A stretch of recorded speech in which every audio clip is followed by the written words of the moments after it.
Hello, Wine-Ebbers. My name is Jesse Meekham, and this is podcast number 400 for Wine-Ebb, where we teach you 4 rules to help you stop living paycheck to paycheck, get out of debt, and save more money.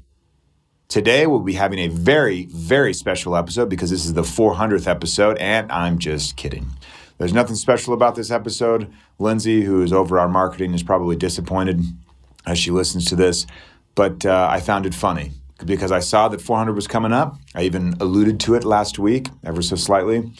And my first thought was, hey, 400 episodes, 400 weeks of a podcast. It's scary to think about those of you that are joining us now and have binge listened to 3 to 5 minute podcasts of me for 400 divided by 52, just shy of 8 years.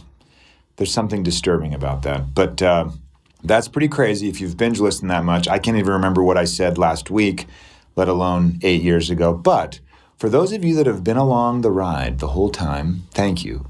And for those of you that are just coming along for the first time, thank you, but don't go back and binge listen. That's creepy. Now, for the 400th episode, I thought it would be very appropriate to talk about something that fits right in with this idea that this episode is super special. And that is the idea of establishing arbitrary, out of thin air, out of left field lines, milestones, markers, goals, and then seeing what happens. So we declared that 400 was a very special episode, and you can feel already that it is. You may also decide to declare that something is special to you. And in that instant, you have now empowered that thing. Let me give you an example. Let's say you still owe, for that master's degree that you're using every day, you still owe $35,427. You may very well decide to make an arbitrary milestone for debt paydown. And what would that arbitrary milestone be? You might say it'd be $30,000 because $35,420, is that what I said? You know, $5,420 less gets you down to an even 30, and 30 feels like a milestone, 20 feels like a milestone, 10, even 5, and then 0, obviously that's a milestone, not even arbitrary, that's a real milestone. But what if at $35,420, what if you made the arbitrary milestone of $33,600? Why? Well, it doesn't matter. It's arbitrary, right? But could you look and see how much money you needed to hit that milestone? And could you say, well, at $33,600, I'm out of math at this point. I mean, maybe $1,900. I have no idea. I'm not writing these things down, and I do not have a calculator with me. But you establish this and you say, you know what? That $33,600 milestone, that's a big deal. That arbitrary milestone is a big deal. And I'm going to make it a big deal. And then you ask yourself, how much money would it take to reach this next arbitrary milestone?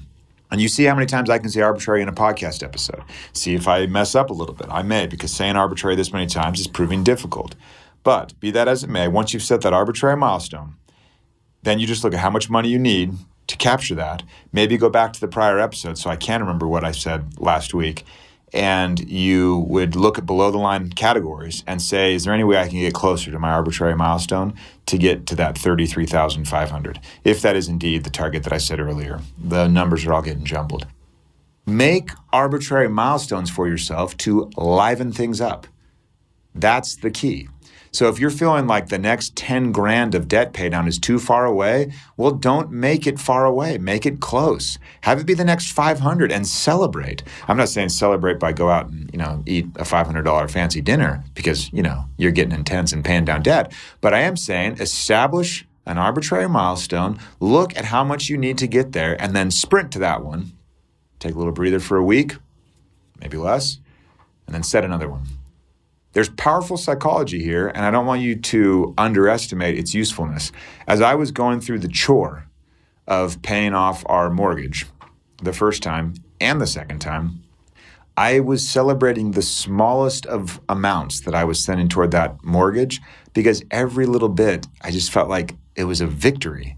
And that's how I want you to feel with that big old debt that won't go away. Just break it up mentally in your head to nice little tidy, arbitrary, non-evenly spaced milestones and see what happens. I think it's motivating. I think you'll find it motivating. And I like that once you've set the milestone, you go to your budget, you look for those below the line categories, and you see what money you can squeeze out of there. Remember, we aren't looking above the line. I do like looking at above the line categories annually for what we call the burn down session, but we don't do that all the time because it's exhausting. Fun, but exhausting. So, what is your next arbitrary milestone? Whether it's to save money, pay off some debt, go on that vacation and have the funds set aside for that, whatever it may be. Set it, make it arbitrary, and I just think that's funny that you can do that. Add change to your arbitrary milestone if you want to. Go into the decimal territory. Anything to liven things up.